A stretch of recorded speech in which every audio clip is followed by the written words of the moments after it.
Have you ever wondered what silence sounds like when it's 30 degrees below zero? Or how it feels to drift towards sleep knowing the wind outside could collapse your shelter before morning? Tonight, we're stepping back to a time when simply closing your eyes for rest was an act of quiet courage. When the Wild West froze over, survival wasn't just about food and fire, it was about the fragile, precious art of sleep itself. Before we step into this quiet journey through winter's hold on the frontier, I'd love a small favor. Tap the like button if your heart is ready to wander back in time with me tonight. Be sure to subscribe so you'll always be part of these late-night passages into history's forgotten corners. Leave a comment. Tell me where you're watching from and what time it is for you. Some of you may be awake in the stillness of night, others just beginning your morning, or somewhere in between. Now dim the lights, maybe switch on a gentle fan for that soothing background hum, and let's settle in for tonight's quiet journey through history. Imagine yourself standing on the Wyoming plains in January of 1872. The sky is colorless, a pale sheet, stretched thin between earth and heaven. Snow has been falling for 3 days straight, soft at first, then driven sideways by winds that seem to come from somewhere beyond the horizon. You are miles from the nearest town. Your cabin, if you can call it that, is a collection of rough-hewn logs chinked with whatever mud and moss you could gather before the ground froze solid. Tonight, like every winter night out here, your only goal is simple: to sleep, to rest your aching body, to wake again when morning light filters through the gaps in your walls. But sleep, in this place, in this time, is never simple. The rhythm of your days on the frontier follows the sun with ruthless consistency. You rise before dawn because there is no choice. The fire has died to embers during the night, and if you don't stoke it soon, the cold will creep into your bones so deeply that even movement becomes painful. Your breath hangs visible in the air inside your cabin.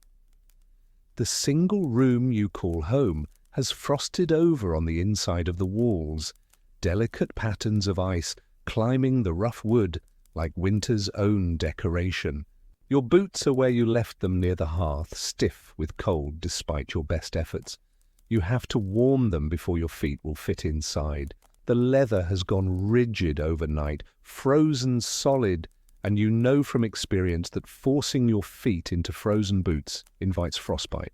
So you wait, crouched by the fire you're coaxing back to life, feeding it kindling one small piece at a time because firewood is precious and running low. This is how every day begins. And this is the memory you carry with you through all your waking hours, the knowledge that tonight you will have to do it all over again, that before you can rest, you must prepare, that sleep itself has become work. Let us walk through what it means to seek rest in the frozen heart of the Wild West winter. Your cabin sits on a small claim in Montana territory, though it could just as easily be Dakota, Wyoming, or the high country of Colorado. The walls are logs, yes, but they were cut in haste during the brief building season, and they've settled unevenly. Gaps have opened between them, some as wide as your finger, and though you packed them with mud, moss, old rags, and even pages torn from the few books you owned, the wind still finds its way through. At night, lying on your narrow bed, you can feel the draft moving across your face like cold fingers exploring in the dark. The roof is layers of sod laid over rough planking. When it rains or snows, the sod grows heavy. Sometimes you wake to the sound of water dripping in the corners. Sometimes small chunks of frozen earth fall onto your quilt. In the deepest cold, the entire roof freezes into a solid mass, which should be good, except that it also means any warmth from your fire rises up and melts the underside, just enough to create a perpetual state of dampness overhead. You have one window, It has no glass. Glass is expensive and far away, so you've covered the opening with oiled paper stretched over a frame. During the day, it lets in a pale, watery light. At night, it's just another place for the cold to seep in, so you've hung a scrap of canvas over it, adding one more layer between you and the killing cold outside. Your bed is not what people from the eastern cities would recognize as a bed. It's a simple wooden frame, ropes strung across it in a grid, and on top of that, a thin mattress stuffed with prairie grass and straw. You gathered the grass yourself last summer, back when the world was warm, and that seemed like a problem for a distant future. Now, lying on it night after night, you feel every stem, every stalk. The straw has compressed under your weight, offering less cushioning than you'd hoped. Beneath it all, beneath the ropes and the frame, is the floor. Rough planks with gaps between them through which the cold earth breathes upward. Some nights you swear you can feel the cold rising through the floor more intensely than it falls from the ceiling. Your blankets are wool, heavy and thick, but also scratchy and slightly damp. Wool has the miraculous property of keeping you warm even when wet, which is fortunate because moisture is constant. Your breath condenses in the air, settles on the blankets, freezes into tiny crystals. By morning, the edges of your coverings are stiff with frost. You also have a buffalo robe, traded from a passing hunter 2 winters ago. It's heavy as sin, smells of old animal and smoke and the tanning process that preserved it, but it holds heat like nothing else. On the worst nights, you pile everything you own on top of yourself: wool blankets, the buffalo robe, your extra clothes, even your coat, and still you feel the cold working its way in. Sleep, you have learned, is less about comfort and more about exhaustion. The process of preparing for sleep begins hours before you actually lie down. As the afternoon light begins to fail, and in winter it fails early, the sun giving up its fight against the cold by 4 o'clock, you begin the careful rationing of your firewood. You have a pile outside under a lean-to you built against the cabin wall, but it's never enough. It's never enough because the trees here are sparse, and what wood you can find is often green or damp, and good dry firewood requires planning. You didn't have time for, during the brief summer months when you were trying to grow food and make repairs and do all the 100 other things survival demands. So you feed the fire carefully, just enough to keep the chill at bay, just enough to warm the pot of weak broth you're having for supper, dried beans, a bit of salt pork if you're lucky, water melted from snow. You eat slowly, sitting close to the hearth, feeling the heat on your face while your back remains cold. The cabin is too small and too poorly sealed to ever achieve even warmth. There are zones, the zone of heat near the fire and everywhere else. After your meal, you attend to the small tasks that have become ritual. You check the door, making sure it's secured against the wind and against animals that might be drawn by the scent of food or warmth. You've heard wolves howling in the distance most nights, their voices sliding through the darkness like cold water. You check your boots again, positioning them just so near the fire. You lay out tomorrow's clothes, such as they are, hoping the proximity to heat will make them slightly less frigid when you pull them on. You add one more log to the fire, knowing it's probably the last one until morning. You've learned through trial and error how to build a fire that will burn low and slow through the night.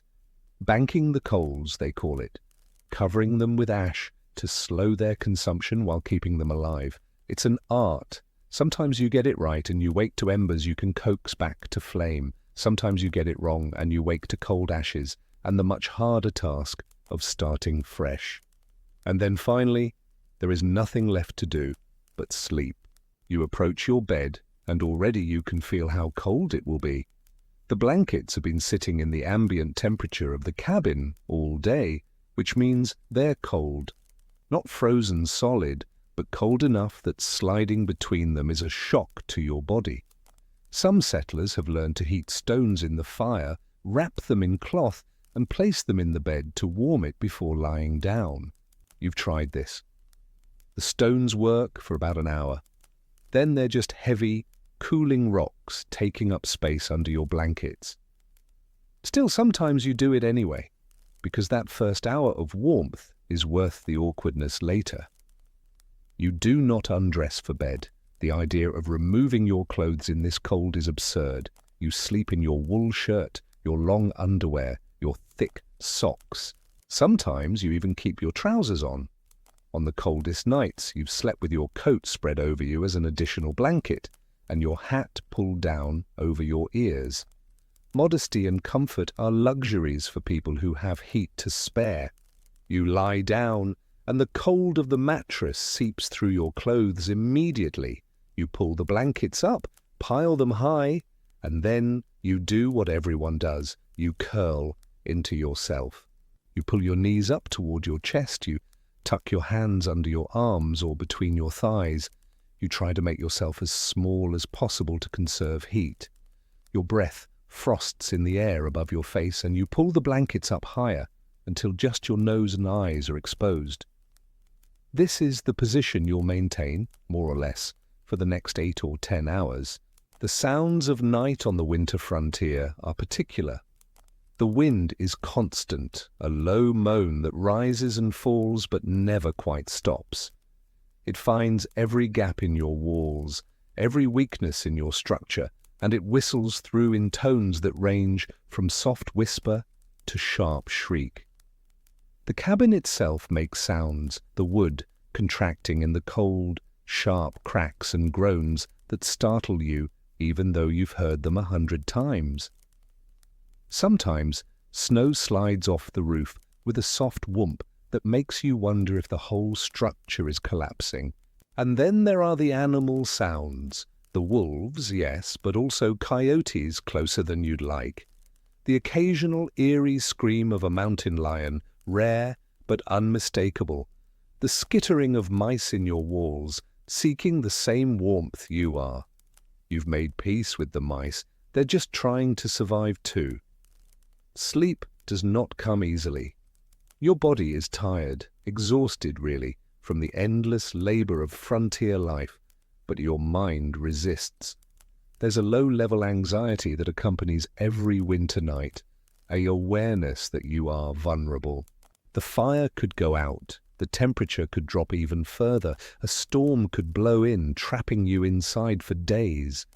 These thoughts circle like the wolves outside, and you have to breathe through them, slow and steady, willing yourself toward rest. Sometimes you share this space. If you're a family, there might be children sleeping in the same room, tucked into corners or sharing pallets on the floor. Married couples sleep together, their combined body heat a precious resource. In the mining camps and cattle towns, in the bunkhouses where workers crowd together during the winter months, men sleep shoulder to shoulder on narrow bunks stacked 2 or 3 high. Privacy is non-existent. The sound of other people breathing, coughing, shifting in the night becomes its own kind of lullaby. Strange, but human. A reminder that you're not alone in the dark. Those who travel alone have it worst. The cowboy bedding down on the open prairie, his horse tied nearby, his bedroll laid on frozen ground. He's built a small fire, cooked his beans, and now he lies down fully clothed, pulling his blanket and slicker over himself, his saddle as a pillow. The ground beneath him is so cold it feels like it's pulling the heat from his body. He'll sleep fitfully, waking every hour or so to check the fire, to listen for threats, to simply confirm that he's still alive. The frontier sleeper learns certain truths that people in warmer places, safer places, never have to learn. Sleep is not rest so much as temporary surrender. Your body demands it, and so you comply, but you never quite let go. You're always partially aware, partially alert. The part of you that listens for danger never fully quiets. And there are real dangers. Frostbite can claim fingers, toes, noses while you sleep if you're not careful. Carbon monoxide from a poorly ventilated fire can kill an entire cabin of people before morning. Hypothermia makes you sleepy even as it's killing you, and the line between sleep and death becomes terrifyingly thin when the temperature drops low enough. You've heard stories of travelers found in the spring, curled in their blankets as if sleeping peacefully, frozen solid. So you monitor yourself even in half-consciousness. Are your feet numb? Can you still feel your hands? Is the cold making you confused, making you want to remove your blankets and clothes? That's a bad sign. That means you need to move, to wake up, to do something. The nights are long in winter. The sun sets early and rises late, leaving 15 or 16 hours of darkness. You can't stay awake for all of it. The candles and lamp oil are too precious to burn for light, and there's nothing to do in the dark anyway except sleep. So you sleep in shifts sometimes, doze for a while, wake up, tend the fire, sleep again. It's fragmented, unsatisfying, but it's enough. It gets you through. Some nights are worse than others. When a true blizzard comes, the wind screams and the cabin shakes, and snow piles up against your door so high you couldn't open it if you tried. Those nights, you simply endure. You keep the fire going as best you can, you stay under your blankets, and you wait. There's nothing else to do. The world outside has become hostile in a way that's almost abstract. It's not malicious, it's just indifferent. And that indifference could kill you as easily as breathing. But here's the strange thing, you do sleep. Despite everything, despite the cold and the discomfort and the fear, your body eventually surrenders. Exhaustion is powerful. After walking through snow all day, after chopping frozen wood, after struggling with frozen water and frozen tools and the 1,000 small battles that make up a winter day on the frontier, your body demands rest. And so you give it, however imperfectly. And when you finally drift off somewhere in those cold hours before dawn, there's a moment, just a moment, when the discomfort fades. When your body's warmth, trapped beneath layers of wool and hide, reaches a kind of equilibrium with the cold. When the sounds of the night become ambient, background, almost soothing in their consistency. When you sink into something that approximates real sleep. Your dreams, when they come, are often of warmth, of summer, of places you left behind, where houses had real walls and real windows and stoves that heated every room. Sometimes you dream of food, of meals you haven't eaten in months. Sometimes you dream of people, faces you miss, voices you'd almost forgotten. And then, always too soon, you wake. The fire is low or dead. The cabin is even colder than when you fell asleep. Your body aches from lying in one position, from the poor support of your makeshift mattress, from the general accumulation of cold in your joints and muscles. But you're alive. You made it through another night. You push back the stiff blankets. You sit up, breath fogging in the frigid air. You reach for your boots, stiff and cold, despite being near the hearth. And you begin again. This is the rhythm of winter sleep on the frontier. Not restful, not comfortable, but sufficient. Enough to keep you going. Enough to see another day. The settlers, the miners, the cowboys, the farmers, they all learned to sleep in the cold. They learned because they had no choice. Sleep was survival, and survival was all that mattered, and so they slept. Poorly, uncomfortably, anxiously. But they slept, night after night, winter after winter, until spring came, finally, mercifully, and the world remembered warmth again. As the fire in our imagined cabin burns lower, let us shift our attention from the common struggle to one particular man, a figure who became legend not despite the cold, but because of how he endured it. His name was Hugh Glass, and his story is woven through with winter nights so brutal they seem impossible, yet every word of it is grounded in the historical record. Picture a man sleeping alone under stars, so cold they seem to crackle in the darkness, Picture him wrapped in the skin of the very beast that tried to kill him, crawling across hundreds of miles of frozen wilderness with wounds that should have ended his life. Picture him closing his eyes each night, uncertain if morning would come, yet waking anyway, again and again, driven by something more stubborn than hope. This is not a story of heroism in the traditional sense. It is quieter than that. It is a story about rest, stolen in impossible circumstances, about the body's determination to sleep, even when sleep seems like surrender. Hugh Glass was born around 1783 in Pennsylvania, though the details of his early life blur into the kind of uncertainty that surrounds many frontier figures. What we know is that he lived a life of movement and danger long before the incident that made him famous. He spent time at sea, possibly pressed into service on a pirate vessel. The records are unclear, as they often are for men who lived on the margins of civilization. Later, he was captured by Pawnee people and lived among them for several years, learning their ways, their language, their methods of survival in landscapes that killed unprepared men with casual regularity. By 1823, Glass had found work as a fur trapper and guide, joining Major Andrew Henry's expedition up the Missouri River into what is now South Dakota and Montana. He was around 40 years old by then, which made him practically ancient by frontier standards. Most trappers were young men, expendable and hungry for fortune. But Glass had something the young men lacked: experience. He knew how to read weather, how to find water, how to sleep light and wake fast when danger approached. The fur trapping expeditions of this era were exercises in controlled desperation. Groups of men would push deep into unmapped territories, seeking the beaver pelts that wealthy Europeans craved for their hats. They traveled light, carried minimal supplies, and depended on hunting and foraging to sustain themselves. When winter came, they would establish camps, crude affairs of log and hide, and wait out the worst months huddled around fires that never quite kept the cold at bay. Glass knew this life. He'd spent winters in temporary shelters that were barely shelters at all, lean-tos constructed from branches and buffalo hide, or simply hollow spaces beneath fallen trees where a man could press himself against the trunk and pile snow around the opening to trap what little heat his body produced.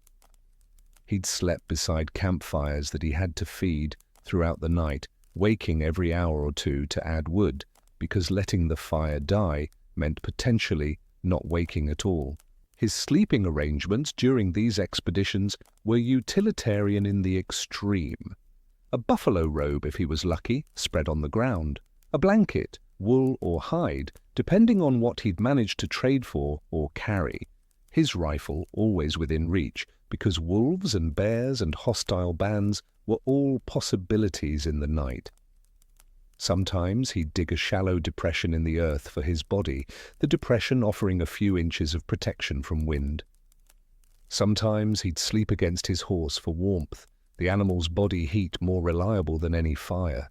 The men who traveled with him slept the same way. They'd cluster their bedrolls near the fire in a rough circle, feet pointing toward the flames, each man responsible for his own survival, but drawing comfort from proximity to others. The sounds of men sleeping in the wilderness are particular. The snoring, yes, but also the constant shifting, the periodic waking to check surroundings, the whispered conversations between those who couldn't quite achieve rest. Sleep on the frontier was never private, never fully peaceful. In August of 1823, Glass was scouting ahead of his group near the forks of the Grand River in present-day South Dakota. It was not yet winter, but in these territories cold could come at any time. Glass was moving through dense brush near a stream when he encountered a grizzly bear with cubs, the worst possible combination. The bear attacked with the kind of violence that only a mother protecting her young can muster. What happened next has been documented by those who found him afterward, pieced together from Glass's own later accounts. The bear mauled him savagely. His scalp was torn, his throat laid open, his ribs broken, one leg mangled. The wounds were catastrophic, the kind that should have killed him within minutes. When his companions reached him, they drove the bear off and stared at what they assumed was a dying man. Major Henry, the expedition leader, asked for volunteers to stay with Glass until he died and then bury him properly. 2 men agreed, John Fitzgerald and a young Jim Bridger, who would later become famous in his own right. The deal was they would receive extra pay for performing this grim duty. The rest of the party moved on. Fitzgerald and Bridger waited. 1 day, 2 days. Glass clung to life with a tenacity that must have seemed unnatural. But the territory was dangerous, the possibility of attack by Arikara warriors very real, and the 2 men eventually made a decision. They took Glass's rifle, his knife, his essential equipment, and they left him. Not buried, not dead, just left.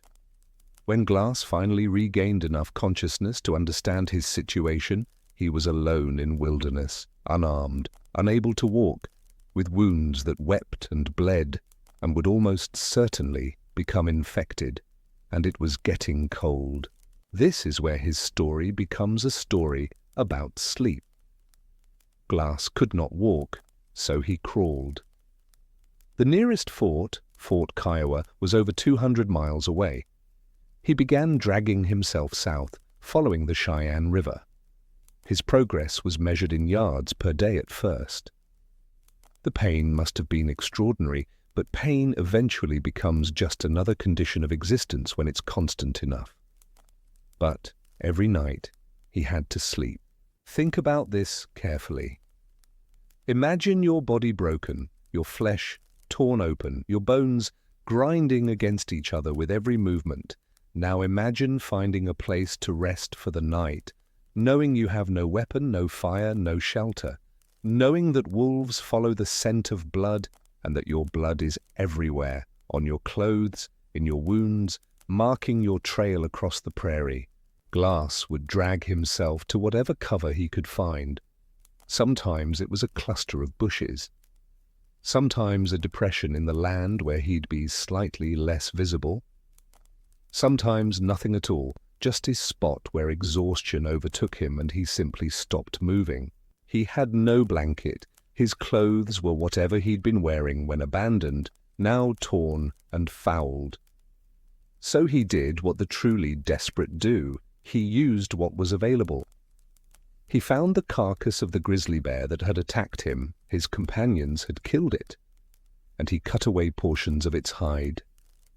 The thick fur became his blanket, his shelter, his only protection against the elements. At night, wrapped in the skin of the bear that nearly killed him, Glass would lie in the darkness and drift into something that was part sleep, part unconsciousness. His body needed rest to heal, but rest was nearly impossible.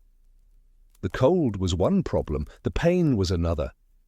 But worse than both was the vulnerability. He couldn't run, he couldn't fight. He could only lie there and hope nothing found him in the dark. The psychological weight of this is worth considering. Every night might be his last. Every time he closed his eyes might be the final time. And yet he had to close them. The body demands sleep, even in extremity, perhaps especially in extremity, because healing requires rest, and his body was desperately trying to heal. Some nights, coyotes would circle him. He could hear them in the darkness, their yips and howls, the pad of their feet on earth. He'd lie perfectly still, wrapped in his bear hide, and wait for them to decide he was too dangerous or too alive to be worth the risk. Usually they moved on. Sometimes they came close enough that he could smell them, a musky, wild scent mixing with the smell of his own infected wounds. The weather grew colder as he traveled, the nights especially. Frost would form on his makeshift blanket by morning, and he'd wake shivering so hard his teeth rattled, but he'd wake. That's the important part. Against all probability, he kept waking.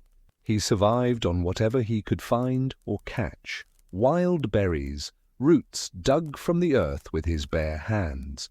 At one point, he witnessed wolves take down a buffalo calf, and after the wolves had eaten their fill and left, he dragged himself to the carcass and fed on what remained. This provided not only food, but material. He cut more hide from the buffalo, layering it with the bear skin to improve his sleeping insulation. As weeks passed and his wounds slowly, impossibly, began to close, Glass's crawling became more efficient. He could cover more ground each day. But the nights remained brutal. The temperature continued to drop as autumn deepened. He was heading into winter with inadequate gear, inadequate shelter, and a body still trying to recover from trauma that should have been fatal. He found the Cheyenne River and followed it, drinking from it, occasionally catching fish with his bare hands. The water was ice-cold, fed by mountain snowmelt, and it chilled him from the inside. But it also meant he wouldn't die of thirst, which was something. At night, he'd sleep near the water when he dared, the sound of it flowing past in the darkness a kind of company. There's a particular loneliness to sleeping alone in vast wilderness that's difficult to articulate to people who've never experienced it. The silence is not really silence. There are always sounds, wind and water and animals, but it's empty of human presence in a way that makes you feel erased.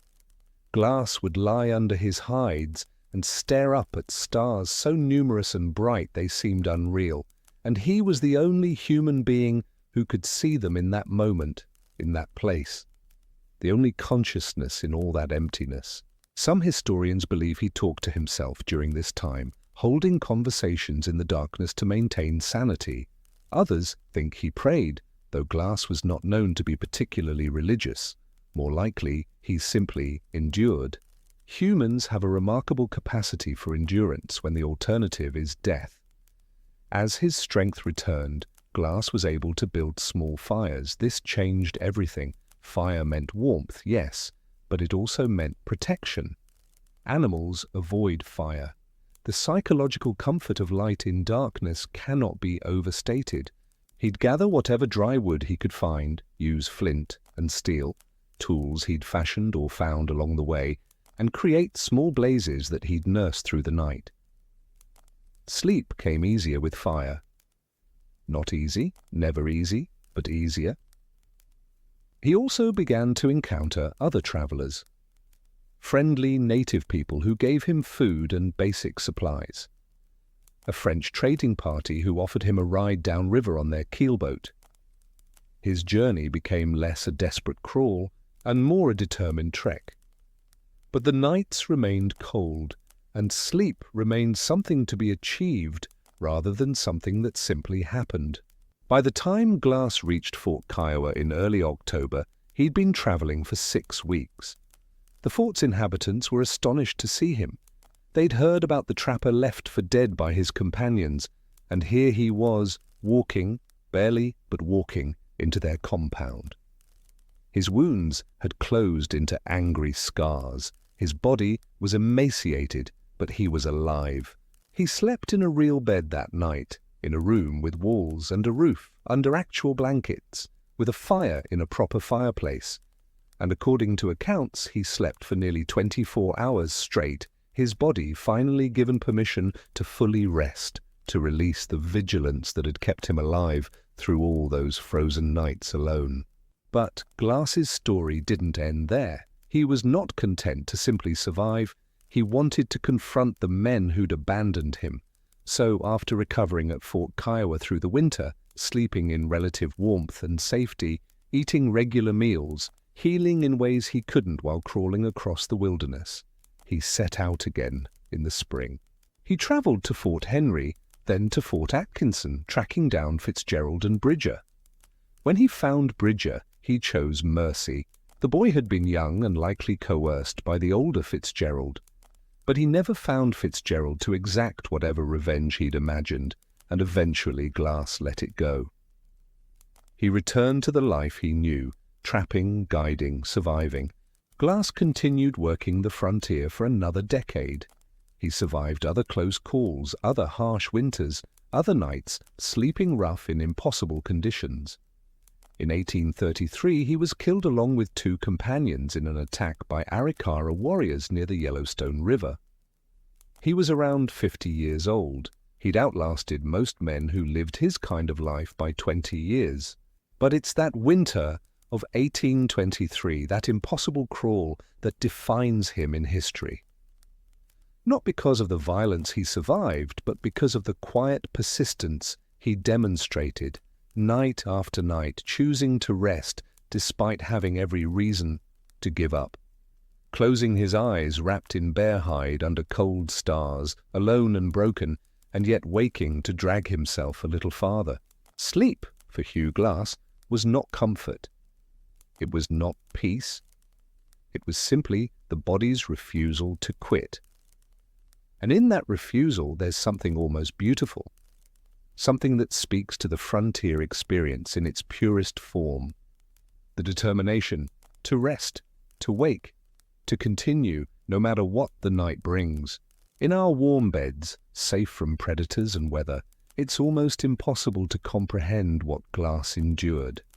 But perhaps as we drift toward our own rest tonight, we can carry with us the image of a man who slept in conditions that should have killed him and woke anyway. Who found rest in restlessness, who survived one impossible night after another, until finally those nights became days, and days became years, and his story became legend. The frontier demanded so much from those who crossed it. But perhaps the cruelest demand was this: that even in the midst of trauma and danger and cold that cut to the bone, the body still required sleep, still needed those hours of vulnerability and stillness.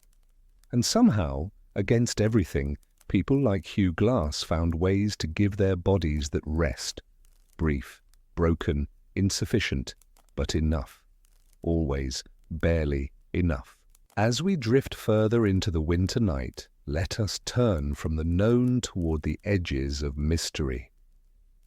The frontier was a place where practical survival met ancient traditions, where European settlers encountered ways of living they didn't understand, and where the simple act of sleep became woven with folklore, dreams, and practices that blur the line between the physical and the spiritual. There are questions about winter sleep in the Wild West that have no clean answers. Fragments of diaries, archaeological findings in abandoned homesteads, stories passed down through generations.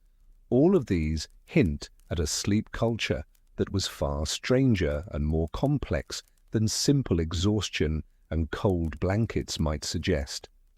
Let us wander through these mysteries together, gently, as one might walk through a winter landscape where the familiar suddenly becomes strange in the moonlight. The teepee, an engineering marvel wrapped in spiritual practice.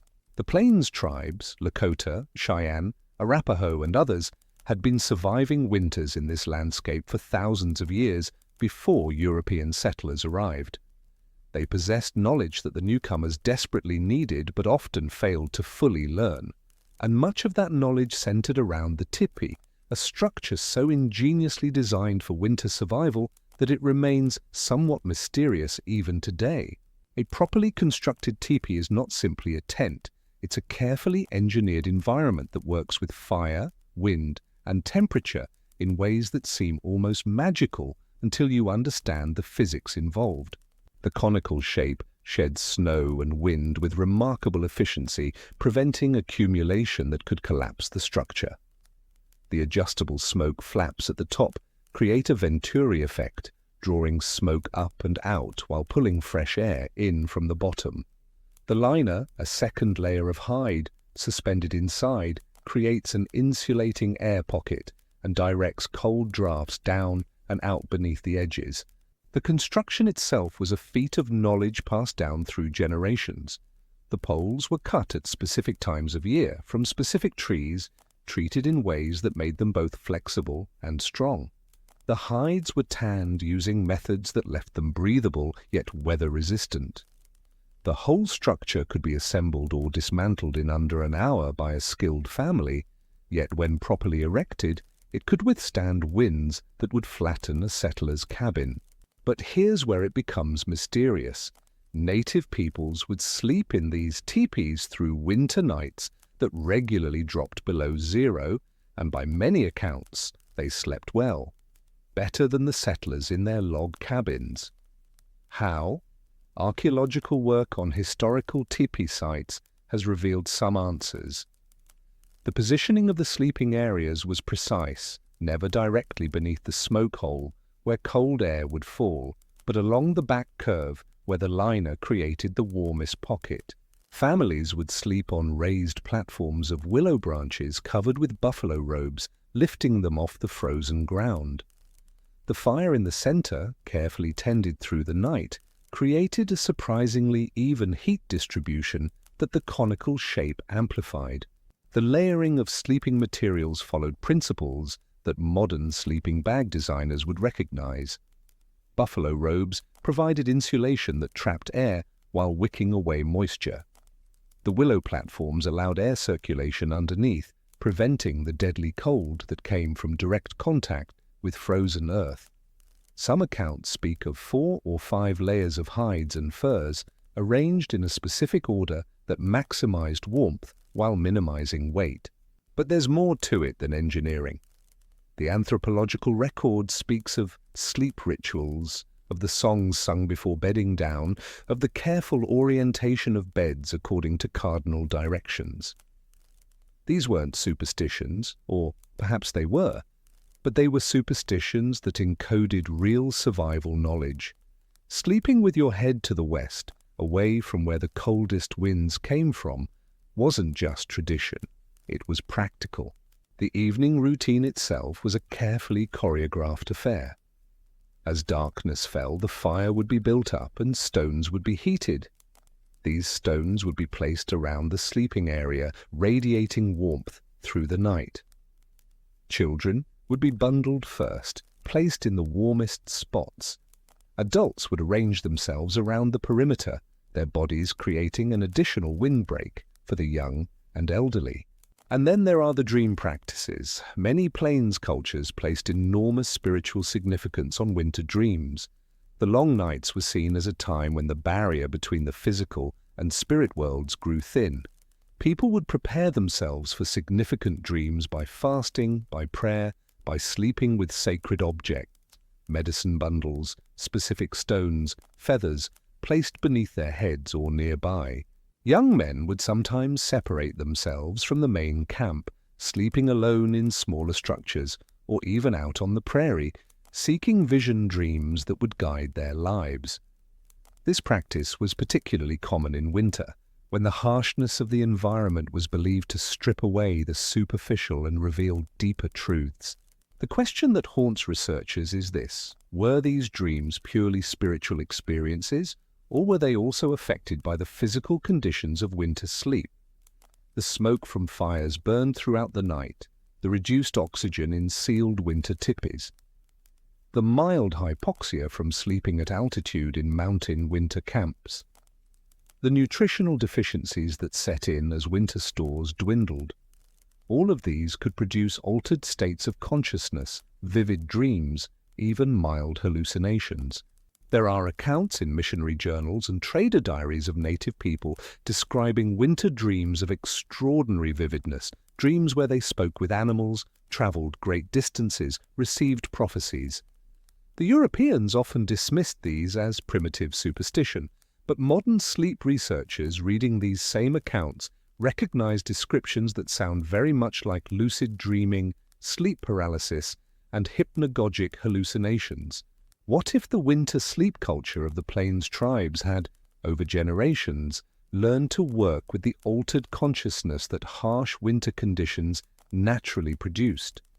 What if their dream practices were a sophisticated response to environmental factors that European settlers simply endured as misery?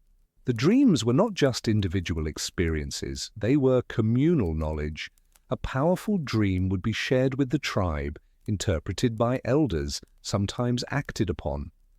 Dreams guided hunting strategies, warned of danger, determined the timing of ceremonies. In this way, sleep became not just rest, but a form of tribal intelligence gathering, a way of accessing knowledge that waking consciousness couldn't reach. We'll never know for certain.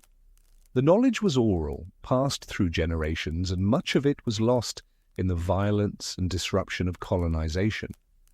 But the mystery lingers in the archaeological record, in the stories that survived, in the peculiar fact that indigenous peoples seemed to sleep better in winter conditions that left settlers exhausted and half-mad from poor rest. The settlers' strange adaptations.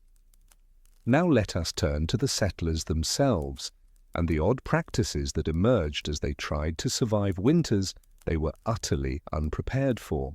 In the ruins of sod houses across Nebraska, Kansas, and the Dakotas, archaeologists have found a recurring artifact.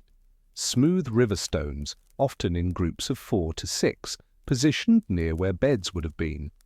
These stones show signs of repeated heating, discoloration, sometimes cracking from thermal stress. We know from diaries that heating stones in the fire and placing them in beds was common practice. But the mystery is in the specifics. Some stones have been found wrapped in fragments of cloth that shouldn't have been there. Silk, fine cotton, materials that were precious and rare on the frontier. Why wrap a heating stone in your best fabric? Some researchers believe it was about heat retention. The finer the weave, the better the insulation. Others suggest it was magical thinking, bringing something beautiful and associated with better times into the brutal reality of winter sleep. There's something deeply touching about these wrapped stones. Imagine a woman, her hands rough from frontier labor, carefully wrapping a heated rock in a silk scarf she brought from Boston or Philadelphia. The scarf might be the last nice thing she owns, the last reminder of a gentler life. And yet she uses it for this practical purpose, transforming a luxury item into a tool for survival. But perhaps it's more than practical. Perhaps the silk against her feet at night, even wrapped around a stone, helps her remember she was once someone who owned silk, someone who lived in a world where such things mattered. Even stranger, some stones have been found with scratched symbols on them, crude crosses, circles, sometimes what appear to be initials. Were these marks of ownership in communal sleeping spaces? Were they prayers literally carved into the tools of survival? We don't know. The people who made these marks left no written explanation, and their descendants often don't know the stories. One theory suggests these marked stones were passed between family members, each stone assigned to a particular person.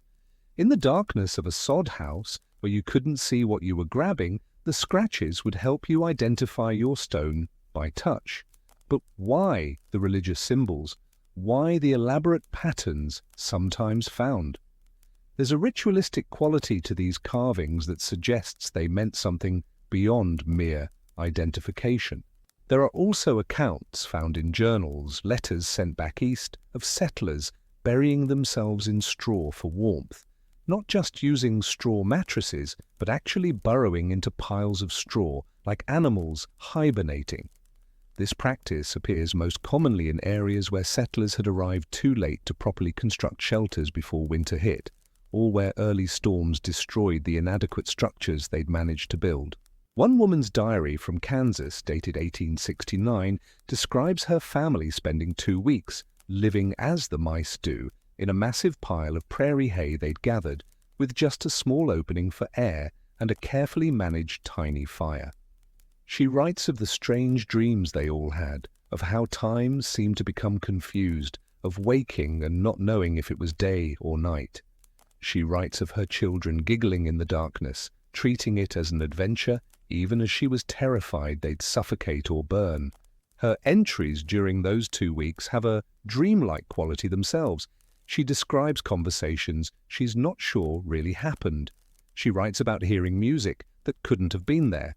At one point, she's convinced that several days have passed, only to learn from her husband that it's been less than a day. The sensory deprivation of being buried in straw, combined with the poor air quality and the constant low-level fear seems to have produced an altered state of consciousness. They survived. Many families in similar situations didn't, but we don't have their diaries. The mystery here is one of adaptation versus desperation. At what point does a survival strategy become something else, a new way of living that's neither European nor indigenous, but something born from the frontier itself? The settlers who buried themselves in straw weren't following advice from their farming traditions in Europe. They were improvising, trying anything, becoming something other than what they'd been. Death sleep nights. There's a phrase that appears in multiple frontier diaries and letters, always in reference to winter. Death sleep nights. The phrase is used without explanation, as if the writer assumes the reader will understand. But we don't, not fully. From context, these seem to have been nights of such extreme cold that sleep became dangerous, nights when the temperature dropped so low that not waking up became a real possibility. Some entries suggest that on these nights families would take turns staying awake, watching each other, making sure everyone kept breathing, checking for signs of frostbite or hypothermia. The preparations for a death-sleep night were elaborate. Every crack in the cabin would be stuffed with rags, cloth, even newspaper when available. The fire would be built up as high as safely possible. All the blankets, quilts, and spare clothing in the household would be piled on the sleeping family. Sometimes multiple families would crowd into one cabin, sharing body heat and resources. But other entries suggest something stranger. They speak of a quality to the sleep itself on these nights, a depth, a heaviness, a sense that those who slept were going somewhere far away. One Montana homesteader writes of his wife on a death-sleep night in January 1875. She sleeps so deep I must shake her hard to wake her. Her breath is slow. When she wakes, she speaks of walking in summer fields she knew as a child in Ohio. She is confused and thinks she is 8 years old again. It takes her time to return to herself. Ooh, this sounds like hypothermia, but it also sounds like something else. The way extreme cold can slow metabolism, can create a state that's almost hibernation-like in humans who aren't supposed to be capable of hibernation. The body, pushed to its limits, finding strange adaptations. There are accounts of people waking from death-sleep nights with no memory of the night at all, as if those hours had been erased from their minds. Others report dreams of such vividness that they seemed more real than waking life.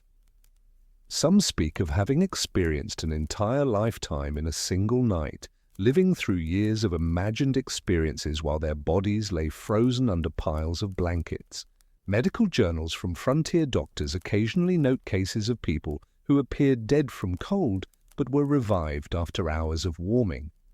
The line between sleep and something more extreme became frighteningly thin in frontier winters, and the cultural response was this phrase, death sleep nights, acknowledging the danger while also normalizing it, making it just another part of winter survival. The phrase appears in letters sent back east, often causing alarm among recipients who didn't understand the frontier context. One woman wrote to her sister in New York, "We had 3 death-sleep nights last week." Her sister's panicked response, "Thank God you survived," seems to have confused the frontier woman, who replied with bemusement that of course they survived, everyone survived death-sleep nights, it was just winter. This disconnect reveals something important. The frontier was creating its own culture, its own language, its own normalization of experiences that would have been extraordinary anywhere else. Communal sleep in bunkhouses and camps.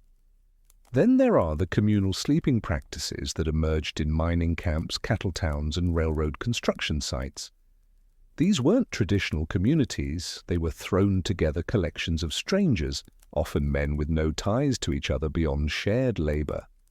And yet winter forced them into an intimacy that would have been unthinkable in other contexts. Bunkhouses were built for efficiency, not comfort. Long, narrow buildings with bunks stacked 2 or 3 high along the walls, a stove in the center, perhaps 1 or 2 windows. In the worst cold, 50 or more men might crowd into a space meant for 30 because body heat was precious and no one wanted to be in the smaller, colder, outlying buildings. The hierarchy of bunks was complex and often contentious. Top bunks were warmer but harder to reach and dangerous if you fell. Bottom bunks were easier to access but coldest, closest to the drafts that came under the door. Middle bunks were most desirable but also most likely to be near someone who snored or smelled particularly bad. New men got the worst spots. Seniority earned you better placement. Travelers' accounts described these spaces with a mix of horror and fascination. The smell was overwhelming: unwashed bodies, wet wool, tobacco smoke, the privy bucket that couldn't be emptied because the door was frozen shut. The sounds were constant: snoring, coughing, the restless movement of men who couldn't get comfortable. Arguments would break out over blanket theft, over someone taking more than their share of space. Violence in bunkhouses was common, but usually brief. A punch thrown, a wrestling match that ended quickly because neither man could afford to get seriously injured with winter still ahead. There were unspoken rules. You could complain, you could argue, but you didn't seriously hurt anyone because everyone's survival depended on everyone else staying functional.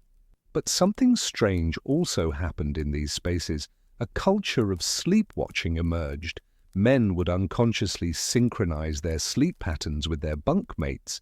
If one man had a nightmare and cried out, others would wake and wait to make sure he settled before sleeping again. If someone stopped snoring, always a bad sign, nearby men would reach out and shake them back to fuller breathing.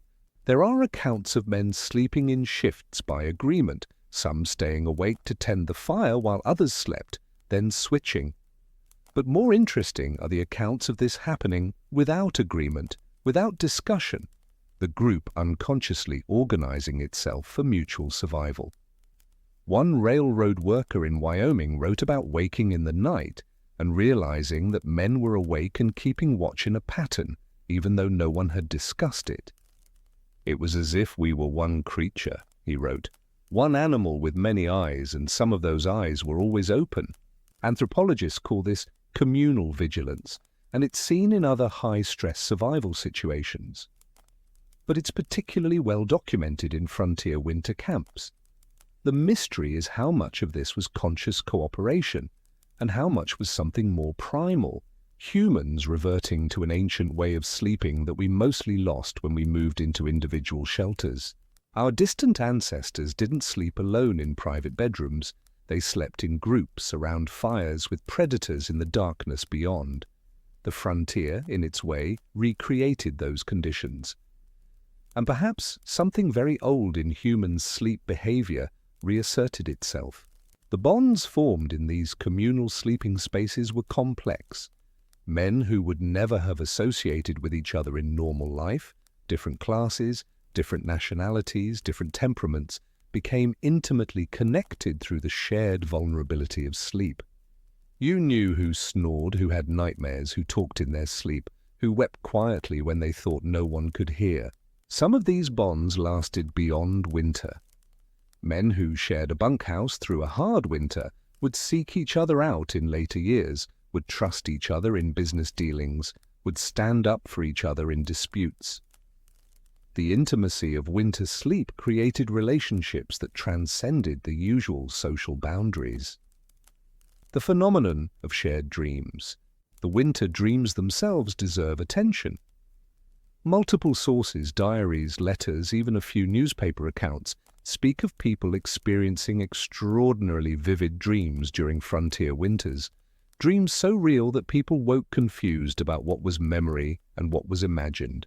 Shared dreams where multiple people in the same cabin or bunkhouse would report dreaming similar things.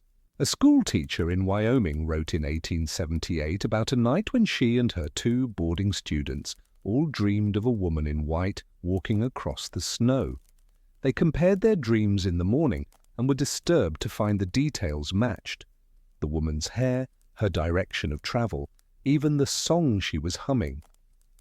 The teacher, educated and rational, tried to dismiss it as coincidence, but she was clearly shaken. She spent pages in her journal trying to rationalize what had happened, proposing and then discarding various explanations. Modern sleep science offers some explanations. The carbon monoxide from poorly ventilated fires can produce hallucinations and shared altered states. The malnutrition common in late winter reduces serotonin levels, affecting dream vividness. The social isolation and lack of external stimulation makes people hyper-focused on each other, possibly leading to unconscious suggestion and shared imagery. The science of shared sleeping spaces also suggests mechanisms. People in close proximity influence each other's sleep stages through sound and movement.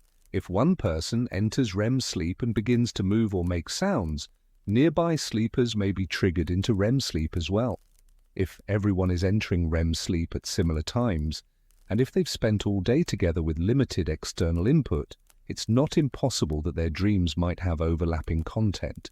But there's also the possibility that these dreams served a function, that in the long, dark, isolated months of winter, dreams became a form of entertainment, of escape, of maintaining sanity.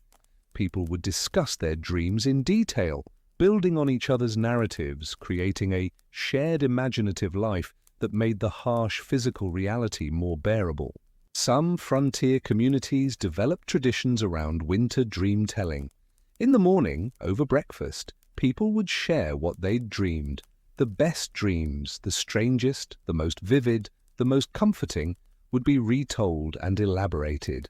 By the end of winter, these dreams would have become almost mythological, stories that bound the community together. Children especially looked forward to dream-telling time.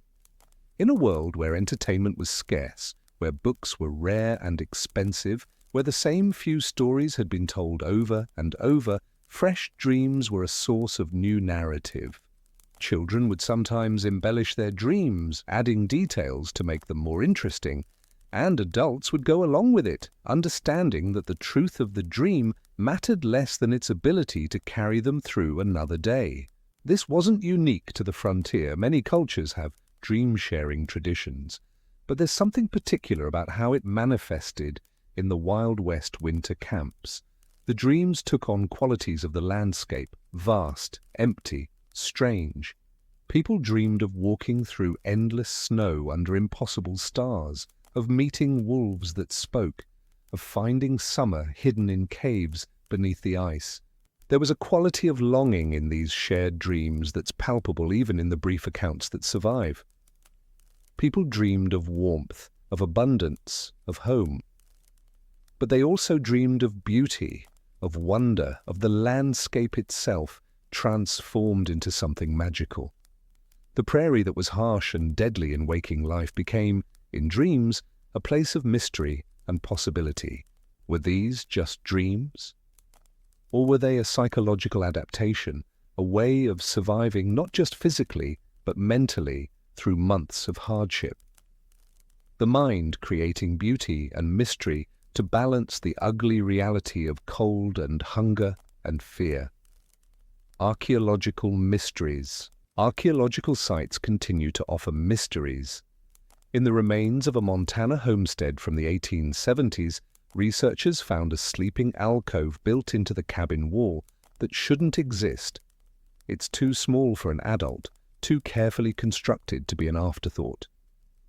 The stones lining it show evidence of heating, and there are burn marks suggesting regular small fires. But it's positioned in a way that makes no sense for a child's bed. Too close to the ceiling, almost like a shelf. The alcove is barely 5 feet long and less than 3 feet wide. An adult would have to curl into a near-fetal position to fit. Yet it's lined with river stones that have been carefully mortared into place, a level of construction effort that seems excessive for such a small space. The burn marks suggest someone regularly built small fires inside this alcove, which seems incredibly dangerous given the confined space and proximity to wooden timbers. The current theory is that someone, likely a woman, based on artifacts found nearby, slept there. But why? The elevated position would have been warmer as heat rises. but it would also have been more dangerous, more exposed to smoke. It's a mystery of priorities, of what drove someone to construct this strange sleeping space. One possibility is claustrophobia reversed, that someone found comfort in the tight, womb-like space. Another is that someone was ill or injured and needed to be separated from the rest of the family but kept warm. A darker possibility is that it was a hiding place, somewhere to retreat from an abusive situation, though this is pure speculation. Similar oddities appear in other sites. Sleeping quarters dug into the ground beneath cabins, accessible only by ladder. Tiny enclosed spaces built inside larger rooms like boxes within boxes. Were these responses to specific conditions or signs of psychological stress manifesting in strange architecture? In one North Dakota site, archaeologists found what appeared to be a sleeping pit, a rectangular hole dug into the floor of a sod house, about 3 feet deep and just large enough for one person lying down. The walls of the pit were lined with prairie grass, and there were remnants of a wooden cover that could be pulled over the top. The person sleeping in this pit would have been below ground level, in complete darkness when covered, surrounded by earth on all sides. Why would someone construct and use such a space? The only explanation that makes sense is extreme cold. Being partially buried would have provided insulation, and the earth itself maintains a more stable temperature than air. But the psychological implications are troubling, choosing to be buried alive each night rather than face the cold above ground. We find the artifacts of sleep but struggle to understand the experience. The heated stones, the elevated alcoves, the shared bunks, the underground sleeping pits. They tell us people were desperately trying to survive winter nights.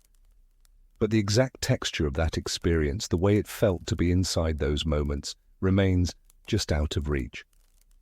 The weight of darkness, perhaps the deepest mystery, is how people mentally survived the darkness itself.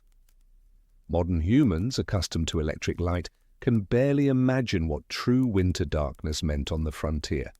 From 4 or 5 in the afternoon until 7 or 8 in the morning, 15 hours of darkness, and you couldn't afford to burn candles or lamp oil for all those hours. So most of that time was spent in darkness, with only the dim glow of banked coals for light. What do you do with 15 hours of darkness night after night for 4 or 5 months? You can't read, you can't work, you can only talk for so long. So you sleep, but no one sleeps 15 hours a night even in winter. Historical sleep patterns before electric lighting were different from modern patterns. People would sleep in 2 phases, first sleep and second sleep, with a period of quiet wakefulness in between. Frontier diaries suggest this pattern was common, perhaps even intensified by the long winter darkness. People would sleep for 3 or 4 hours, wake naturally around midnight, spend an hour or 2 in quiet wakefulness, praying, thinking, sometimes talking softly with others who were also awake, and then return to sleep until morning. This wasn't insomnia, it was normal, expected, even valued. The midnight waking was considered a peaceful, contemplative time.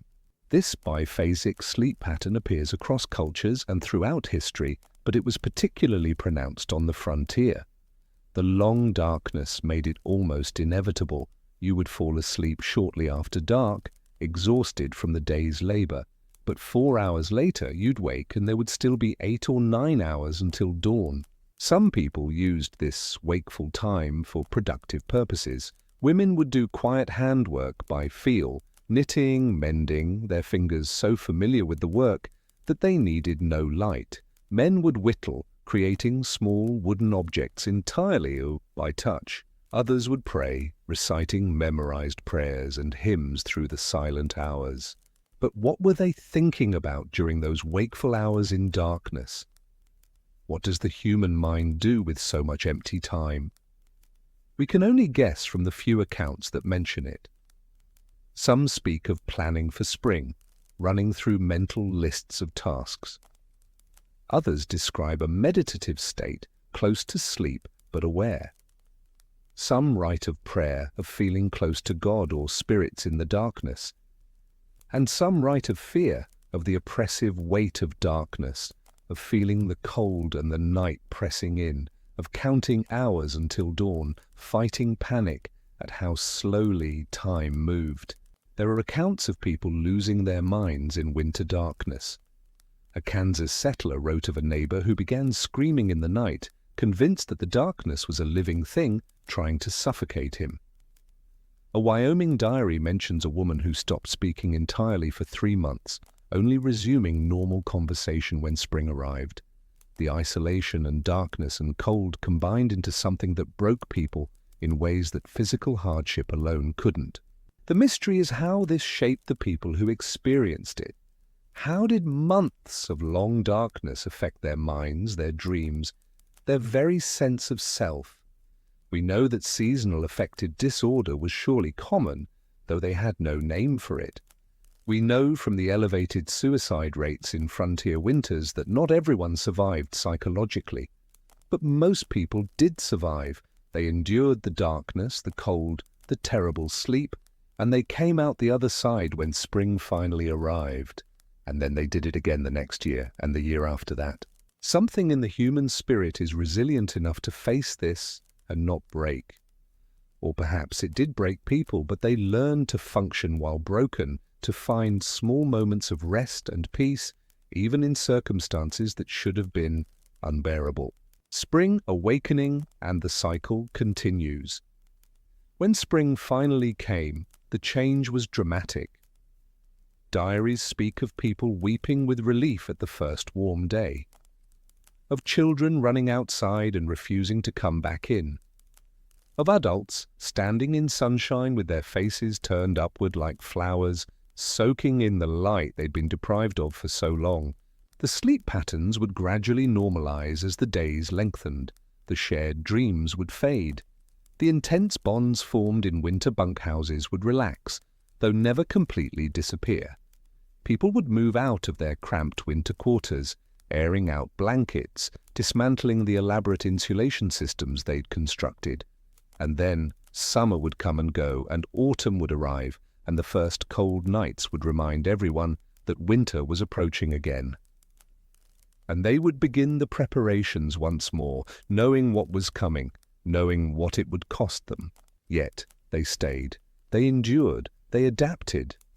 The winter sleep culture of the frontier was born from necessity, but it became something more, a shared experience that bound people together, that tested them and changed them, that revealed both the fragility and the remarkable resilience of the human capacity to rest even in the most hostile conditions. Reflections on mystery. As we drift deeper into our own night, perhaps we can carry these mysteries with us. The heated stones wrapped in silk, the death-sleep nights, the shared dreams in crowded bunkhouses, the strange, sleeping alcoves that make no sense, the 15 hours of darkness and what people did with it. These aren't just historical curiosities, they're windows into human adaptability, into our capacity to create meaning and survival strategies in impossible circumstances. The frontier winter sleepers didn't just endure, they improvised, they adapted, they borrowed from indigenous wisdom and invented new practices and somehow, impossibly, found rest. Not comfortable rest, not peaceful rest, but enough rest to wake again, to continue, to survive another day and another night. And in that survival, in those stolen hours of sleep against all odds, there's something profound, a testament to the stubborn determination of human beings to rest, to dream, to close their eyes even in the coldest darkness. The heated stones speak of tenderness amid brutality, the care taken to wrap rough rocks in precious silk, the ritual of warming them in flames, the small comfort they provided through frozen nights. The death-sleep nights reveal our ancestors' clear-eyed acceptance of danger, their refusal to be paralyzed by fear, even as they acknowledged that sleep itself might be fatal. The shared dreams show us humans reaching for connection and meaning, even in the bleakest circumstances, building shared worlds of imagination when the physical world offered nothing but hardship. the strange, sleeping alcoves and underground pits, tell us that people were willing to try anything, to experiment with the most bizarre solutions, if there was even a chance they might provide warmth or rest. The 15 hours of darkness remind us that our ancestors lived in a sensory world completely foreign to our own, where natural rhythms dominated and artificial light was a rare luxury, not a constant presence. The mysteries remain soft and distant as snowfall. We'll never fully know what it was like, but perhaps, as we surrender to our own warm sleep tonight, we can honor those who slept in the cold and marvel at the fact that they did. They slept, and they woke, and they survived. Through months of darkness and cold that should have been unbearable, they found ways to rest their bodies and minds. They created practices and rituals around sleep that helped them endure. They shared warmth, shared dreams, shared the long dark hours. And when spring came, they had made it through another winter. That survival wasn't inevitable. Many people died, many more were permanently changed, damaged in ways that never fully healed. But the very fact that frontier communities persisted, that families returned year after year to face another winter, speaks to something remarkable in the human spirit. We are creatures who need rest, who must sleep even in impossible conditions, and we will find ways to do it no matter how strange or desperate those ways might be. The winter sleep culture of the Wild West frontier shows us this truth in its starkest form. Humans at the edge of survival, still closing their eyes, still dreaming, still hoping for dawn. As morning light finally breaks across the frozen landscape of our journey, let us turn our attention to a different kind of winter sleep, one experienced in relative warmth, in imported comfort, behind doors that locked and windows that held real glass. For while most frontier dwellers shivered through winter nights in drafty cabins and crowded bunkhouses, a small number enjoyed privileges that seemed almost obscene by comparison. Yet even their sleep was touched by the frontier's cold hand. Even wealth could not entirely insulate against winter in the Wild West.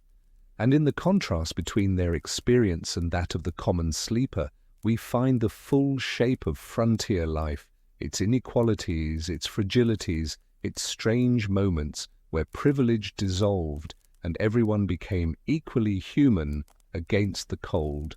In Denver, in the winter of 1875, the newly constructed Brown Palace Hotel stood as a monument to civilization's conquest of the wilderness. Its grand opening had been delayed by weather. Early snows made construction impossible, but by December it welcomed its first guests to rooms that promised comfort unimaginable to those living just a few miles outside the city limits. The hotel's sleeping rooms were furnished with brass bedsteads shipped from Chicago, mattresses stuffed with genuine goose down rather than prairie straw, and quilts stitched by professional seamstresses rather than patched together from scraps. Each room had a fireplace with a damper that actually worked, controlling the flow of smoke and heat with precision that sod house dwellers could only dream of. The windows were double-paned glass, a luxury so extreme that guests would sometimes just stand and look through them, marveling at the clarity, the way they held back the wind without that constant whistling draft. But here's what the hotel advertisements didn't mention. Even in these fine rooms, sleep in a frontier winter was never quite secure.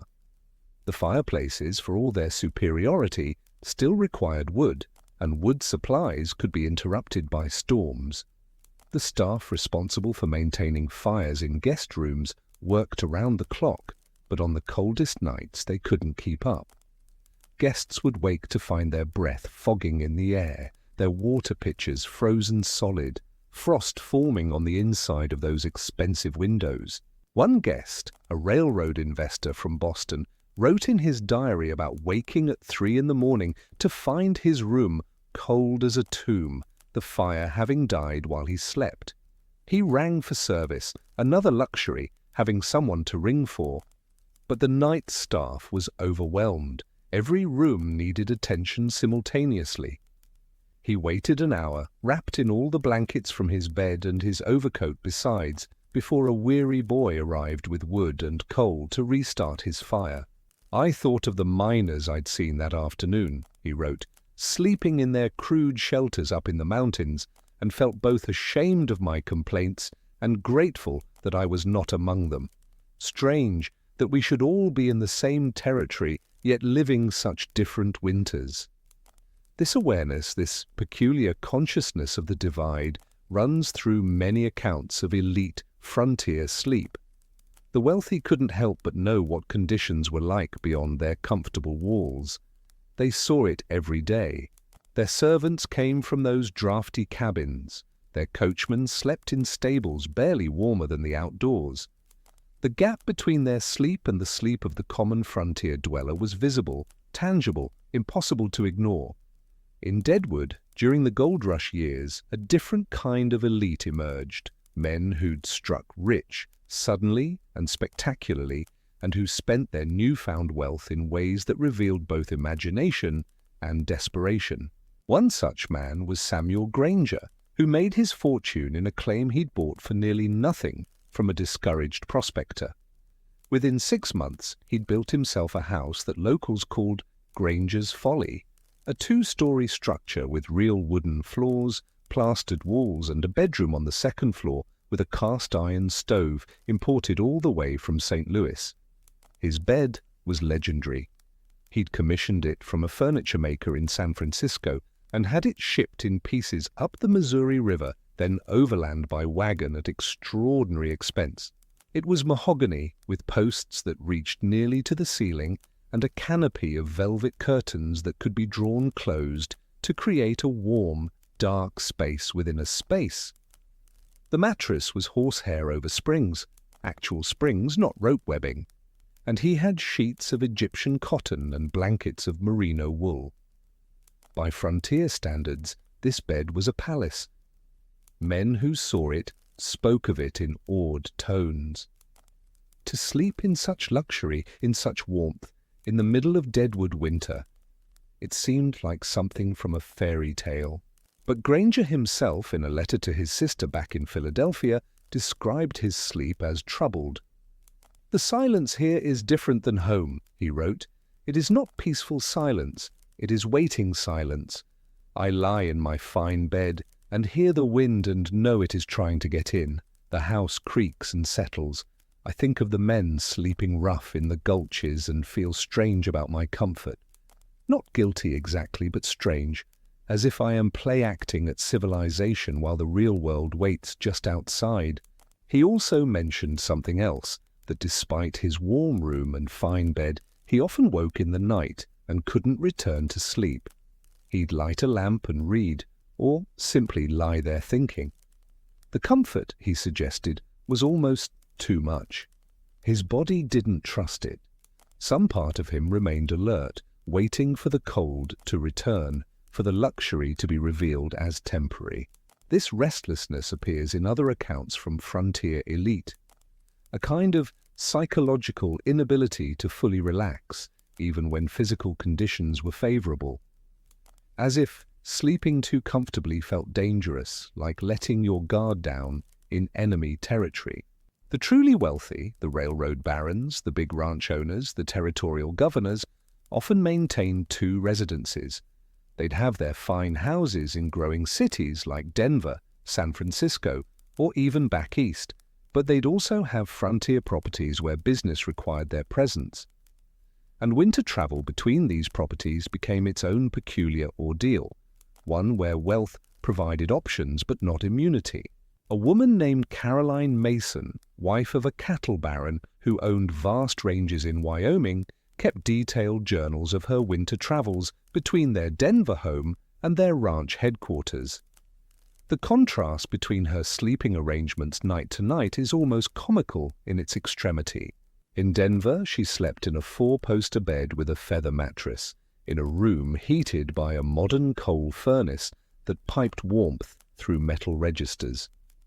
Her nightgowns were silk and flannel, her bedroom slippers lined with rabbit fur. She had a maid who would warm her sheets with a long-handled brass pan filled with coals before she retired. But when business called her husband north to the ranch, she accompanied him, and then she slept in stagecoach way stations, rough buildings where a dozen travelers might crowd into a single room, sharing beds with strangers, hoping the fleas wouldn't be too bad. She slept in hotel rooms in cattle towns where the walls were so thin she could hear conversations in adjacent rooms, and where the stove's heat was controlled by whoever woke first, not by her preference. She slept on one memorable occasion when a storm stranded their coach in the coach itself, pulled off the trail and half buried in snow, huddled with the other passengers under every blanket and coat they possessed. "I have slept in the finest hotels in New York and Paris," she wrote after that particular incident, "and I have slept in a frozen stagecoach listening to wolves. Sometimes these experiences are separated by mere weeks. This territory makes strange Democrats of us all, at least when it comes to winter." Her journals reveal something important. Wealth in the frontier context was precarious. It could buy you comfort, but that comfort was conditional, always at risk of being stripped away by weather, by travel, by the simple realities of distance and isolation. The elite could not entirely separate themselves from the frontier's harshness. They could only negotiate with it, finding moments of softness within larger patterns of difficulty. The social rituals around sleep among the frontier elite are fascinating in their own right. In established towns, as winter set in, the wealthy would gather for evening socials that extended late into the night. Dinners, card games, musical performances, in parlors warmed by stoves that consumed wood at prodigious rates. These gatherings were partly about entertainment and partly about defying the winter darkness, asserting that civilization could maintain its rhythms even here, even now. But they also had a practical function. Traveling home after such events through dark and cold streets was dangerous, so hosting families would often offer their guests the option to stay overnight. This created a peculiar intimacy, where social peers would suddenly find themselves sleeping in the same house, sometimes sharing rooms or even beds, in the old tradition of bundling that most had thought left behind in earlier centuries. A Denver socialite named Margaret Whitfield described in her correspondence the awkwardness of waking in a guest room to find frost on the windows and the fire long dead, then having to make her way downstairs in yesterday's evening dress to join her hosts for breakfast, everyone pretending that this situation was perfectly normal and dignified. "We maintain the forms," she wrote, "even when the conditions make them somewhat absurd. We dress for dinner even though we may all sleep in our clothes afterward. We use the good china even when the water is frozen and the washing must wait for spring. There is comfort in the rituals, I suppose, even when they serve no practical purpose." This performance of civilization, this insistence on maintaining standards even in conditions that made them difficult, was central to elite identity on the frontier. Sleep was part of that performance. You were supposed to retire at a respectable hour to maintain privacy and dignity, to wake refreshed and properly dressed. The fact that this was often impossible didn't stop people from trying. The architecture of elite sleeping spaces tells its own story. In the grand houses that survive from this era, the bedrooms are revealing. They're positioned on upper floors which should have made them warmer. Heat rises, but which also made them more exposed to wind. They have multiple windows which provided light and air, but also let in cold. They're often surprisingly small, these bedrooms, despite the house's overall grandeur. Why? Because smaller rooms were easier to heat. Even the wealthy understood this practical reality. You might have a large drawing room or dining hall for entertaining, but your bedroom, where you spent your most vulnerable hours, was kept compact. Many elite homes featured sleeping porches, enclosed but unheated spaces where people slept in the belief that cold, fresh air was healthier than warm, stale, indoor air. This was a fashionable health theory in the late 19th century, and the frontier's wealthy embraced it with enthusiasm, perhaps partly because it gave them a way to frame choosing to sleep in cold conditions as a sophisticated health choice rather than a necessity. One such sleeping porch survives in a mansion in Montana, now a museum. It's glassed in on 3 sides with a narrow bed and a small table. A placard explains that the lady of the house slept there year-round, believing it prevented consumption and promoted vitality. What the placard doesn't mention is that the bedroom immediately adjacent, with its large fireplace and heavy curtains, was also maintained and used by her husband. They slept separately, he in warmth, she in cold, each believing they'd made the correct choice for their health. Modern visitors often find this baffling, but it speaks to something important about how people understood sleep and health in that era. Comfort wasn't always the goal. Sometimes discomfort was sought, believed to be strengthening. The elite could afford to make these choices. The poor simply endured whatever conditions they had. Servants' quarters in elite frontier homes present their own sad contrast. While their employers slept in rooms with fireplaces and fine linens, domestic workers were housed in attics, basements, or separate outbuildings where winter conditions were barely better than the crude cabins of settlers. A cook named Mary Chen, who worked for a wealthy family in Sacramento but traveled with them to their summer ranch in the Sierra Nevada foothills, wrote letters to her sister in San Francisco describing the arrangements. The family's bedrooms had feather beds and wool blankets. The servants' quarters, a converted barn loft, had straw mattresses and whatever coverings each servant had brought with them. They do not think of us as feeling the cold the same as they do, she wrote, or perhaps they think of it but find it inconvenient to do anything about. I share a bed with 2 other girls for warmth. We sleep in all our clothes. In the morning, the water in the basin is frozen and we must warm it over a candle before we can wash.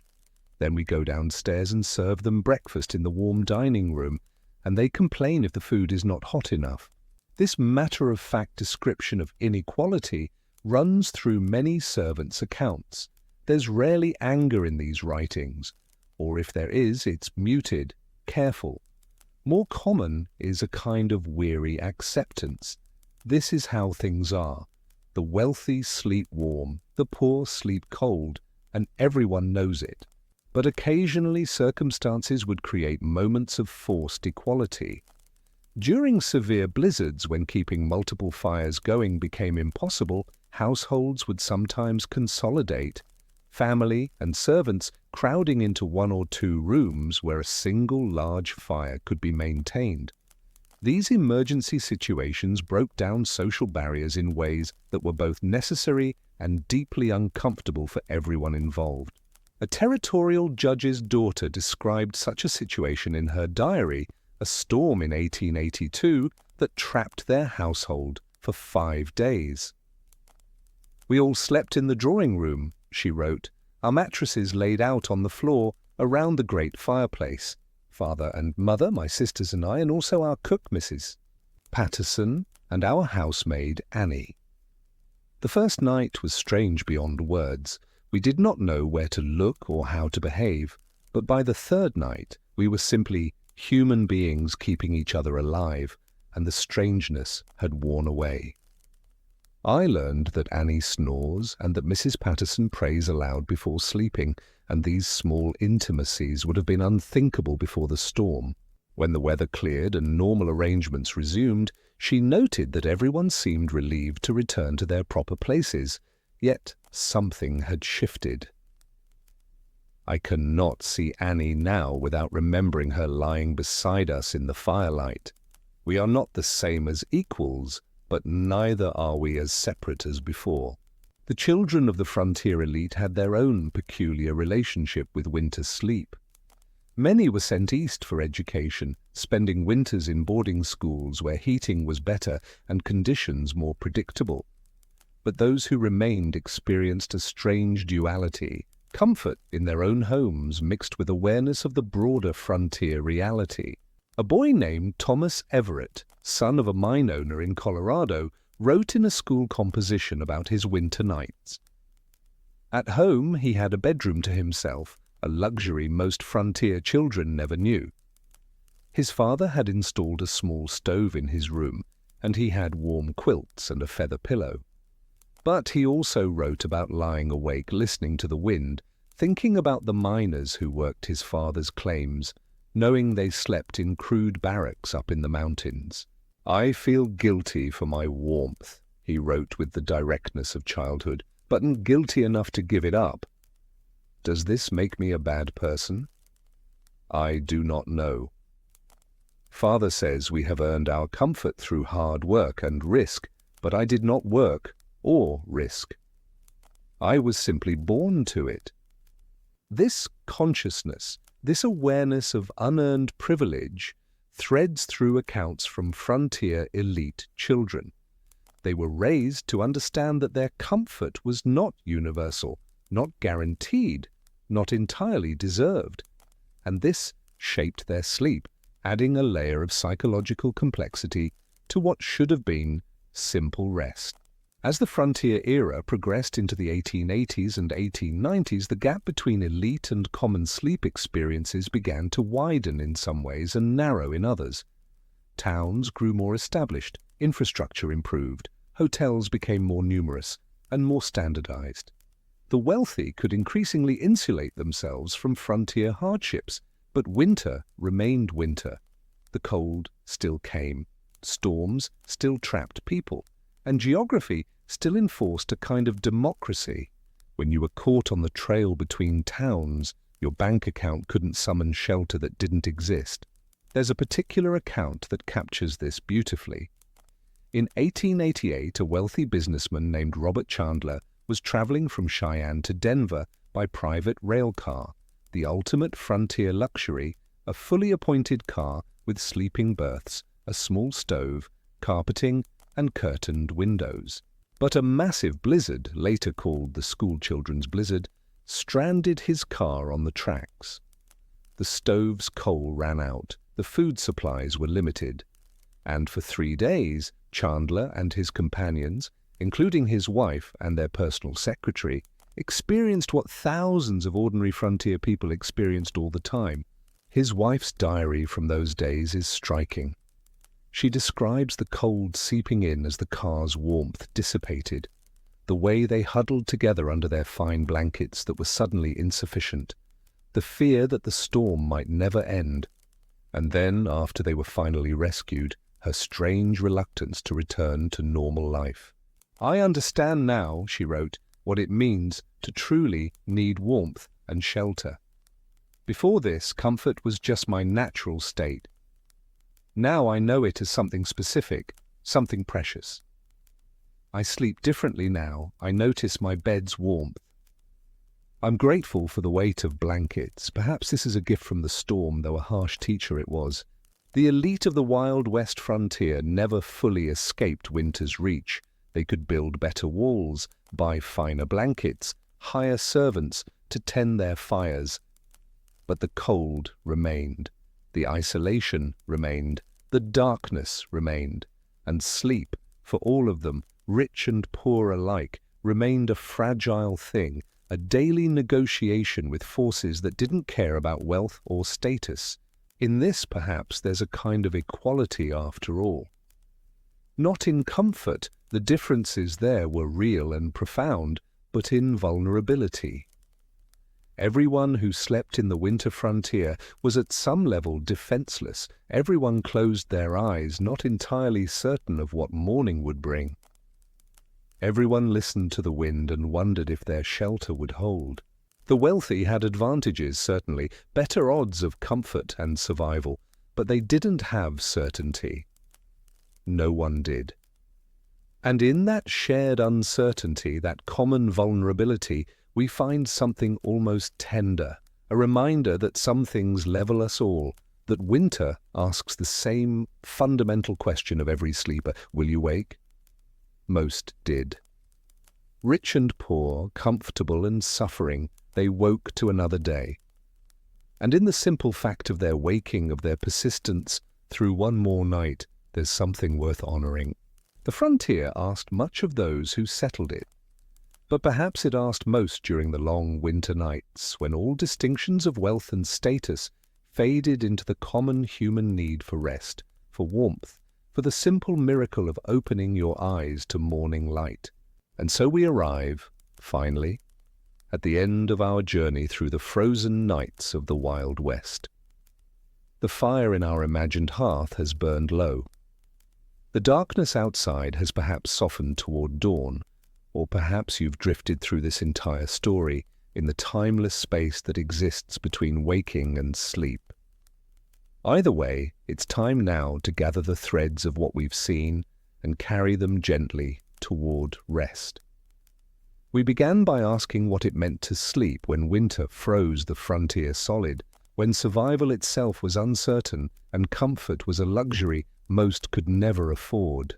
We walked through drafty cabins where breath turned to frost on the inside walls.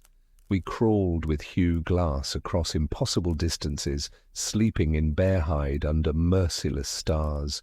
We touched the mysteries of shared dreams and death-sleep nights, of heated stones wrapped in precious fabric, of indigenous wisdom that understood what the newcomers were still learning. And we saw how even wealth could not entirely protect against winter's reach, how the cold found ways into even the finest bedrooms. What emerges from all these stories, all these fragments of the past, is something both simple and profound. People slept. Against all odds, through conditions that seem unimaginable to us now, they closed their eyes and surrendered to rest. Not because they were braver than we are, or stronger, or more resilient, but because they had no choice. The body demands sleep. Life requires rest. And so they found ways, however imperfect, however uncomfortable, to give themselves what they needed to continue. Think for a moment about the distance between their sleep and yours. You lie now, perhaps, in a room whose temperature is controlled by a thermostat, a device that would have seemed like pure magic to a frontier settler. Your walls are insulated, your windows sealed, your roof solid and waterproof. If you feel cold, you can adjust a dial or pull up an extra blanket from your closet, where you have more blankets than any frontier family owned in total. You are safe from wolves and weather. You are warm without effort. You can sleep without vigilance. This is no small thing. This is a victory so complete we barely notice it anymore.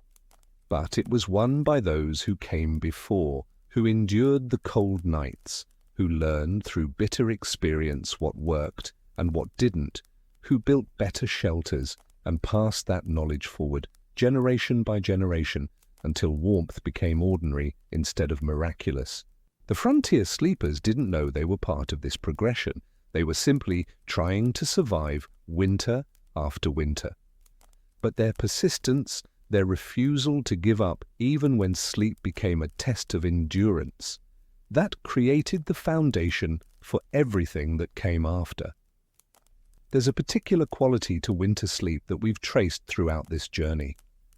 It's not the deep, peaceful rest of safety and comfort. It's something more fragile, more aware. The frontier sleepers never quite let go. Some part of them remained alert, listening for danger, monitoring their own bodies for signs of cold's encroachment. They slept lightly, woke frequently, drifted back under repeatedly through the long, dark hours. Modern sleep science tells us this is poor quality sleep. It's fragmented, insufficient for proper rest and healing, and yet they survived on it. Not just survived, they built towns, raised children, pursued dreams, created the framework of a society, all while sleeping poorly night after night, month after month. There's something almost heroic in this, though it wasn't meant to be heroic. It was simply what was required. The quiet, unheroic persistence of ordinary people doing what must be done. Closing their eyes despite the cold, breathing slowly despite their fear. Trusting that morning would come even when the night seemed endless. And morning always came. The sun always rose, pale and cold but present, breaking the darkness one more time. The frontier sleepers would wake, stiff, tired, still cold, and they would begin again. The rhythm of survival repeated endlessly, until eventually winter loosened its grip and spring returned. We cannot truly know what their experience felt like. We can read their words, examine their artifacts, reconstruct their shelters, and study their conditions. But the interior experience, what it felt like to be cold for so long that cold became your natural state, what it felt like to drift towards sleep uncertain if you'd wake, what dreams came in those circumstances and what they meant, this remains beyond our reach. Perhaps that's as it should be. Perhaps some experiences belong entirely to those who lived them. We can honor the frontier sleepers without fully understanding them. We can acknowledge their struggle without appropriating it. We can be grateful for what they endured without romanticizing it. Because it wasn't romantic. It was cold and uncomfortable and frightening and exhausting. It damaged bodies and broke spirits and claimed lives. Not every winter sleeper woke in the spring. Not every family survived intact. The frontier was beautiful in many ways, but the winter nights were not among its beauties. They were its test, its cruelty, its way of separating those who could endure from those who could not. And yet people did endure.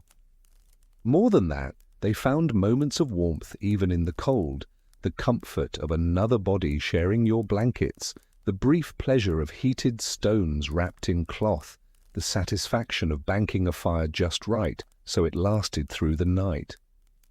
The relief of waking to find everyone safe, everyone breathing, another night, survived. Small victories, but real ones. Enough to keep going. Enough to try again the next night and the next.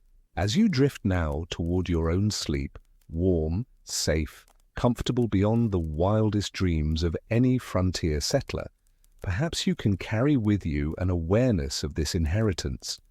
The warmth you enjoy was not always available. The security you feel was not always certain. What seems ordinary to you was extraordinary to them, worth suffering for, worth building toward, worth all those cold nights endured in the hope that someday, somehow, it would get better. And it did get better. Slowly, incrementally, over generations. The cabins became houses, the houses gained insulation, the stoves improved, the understanding of how to build for cold climates deepened.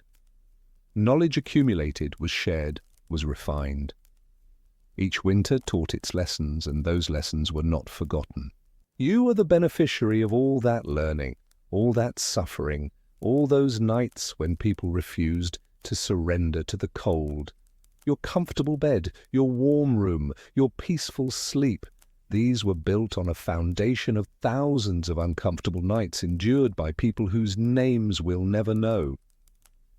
This is worth remembering, not to make you feel guilty for your comfort, but to help you appreciate it fully. To sleep warm is a privilege, and like all privileges, it's made more meaningful by awareness of what came before. What? The frontier winter nights are long gone now. The last people who slept in those conditions, who truly knew what it meant to winter on the raw edge of settlement, have been dead for decades. Their cabins have collapsed into earth, their beds rotted away, their blankets dissolved into dust. The physical evidence of their sleep has mostly vanished, but something remains. In the accounts they left, in the stories passed down, in the simple fact that they survived, and we are here. Their experience echoes forward. We are connected to them through this most basic human need, the need to rest, to close our eyes, to surrender to sleep, even when circumstances suggest we should remain vigilant. They slept in the cold so that eventually someone, us, could sleep in warmth. They endured so that endurance would not always be necessary. They persisted so that persistence could one day give way to ease. This is their gift to us, unintended but real. And perhaps the best way to honor it is simply to sleep well. To let ourselves sink into comfortable rest without guilt, but with gratitude. To close our eyes knowing we are safe, and to remember, just for a moment before sleep takes us, that this safety was not always available. Outside your window, the world continues. Perhaps it's winter, where you are now, or perhaps summer. Perhaps you're falling asleep in darkness or in morning light. It doesn't matter. What matters is that you have shelter, you have warmth, you have the luxury of sleep that is restful rather than merely sufficient. The frontier sleepers would envy you this, but they would also be glad for you. They didn't endure those hard winters because they enjoyed suffering. They endured because they hoped for something better, for themselves if possible, for their children if not, for someone, someday. And here you are, the fulfillment of that hope, sleeping in the warmth they could only imagine. So sleep well tonight. Let yourself drift without resistance, without the vigilance that frontier nights demanded. Trust your walls to hold, your roof to remain solid, your warmth to last until morning. Trust that you will wake, that morning will come, that the cold cannot reach you here. And if you dream, perhaps you'll dream of winter, not the brutal winters of the Wild West, but a gentler winter seen from inside a warm room. Snow falling soft beyond the glass. Stars bright and cold but distant. The world beautiful because you are safe from it, comfortable because others were not. This is the gift of all those who slept in the cold, that we don't have to, that their endurance earned our ease, that the nights they suffered through have, finally, given way to nights of peace. The fire has died to embers now. The story is told. The long winter night of the frontier has passed into history, and we remain here, in our own time, with our own warm beds waiting. Rest well, knowing you are safe. Sleep deeply, honoring those who could not. And when you wake, as you will, as they did, morning after morning, perhaps you'll notice, just for a moment, how good it feels to wake warm. How miraculous it is to have survived the night without struggle. How far we've come from those frozen cabins and crude bedrolls under merciless stars. The frontier sleepers would tell you, if they could, sleep is a gift, warmth is a blessing, and the ability to close your eyes without fear is something to treasure every single night. So treasure it now. Let the weight of your blankets comfort you. Let the warmth of your room hold you. Let the darkness be peaceful rather than threatening. Let sleep come easy, as it rarely came to them. And drift now, gently, into rest. The winter nights of the Wild West are over. Your winter night, warm, safe, soft, is here. Close your eyes. Breathe slowly. Let go. The cold cannot reach you now. Thank you for wandering through another quiet corner of history with me tonight. If this slow story brought you a little peace, feel free to subscribe. I share fresh, gentle stories almost each day. There's another calm tale waiting on the screen, or you can simply tap below to join our circle of nighttime historians. Sleep well until the next story.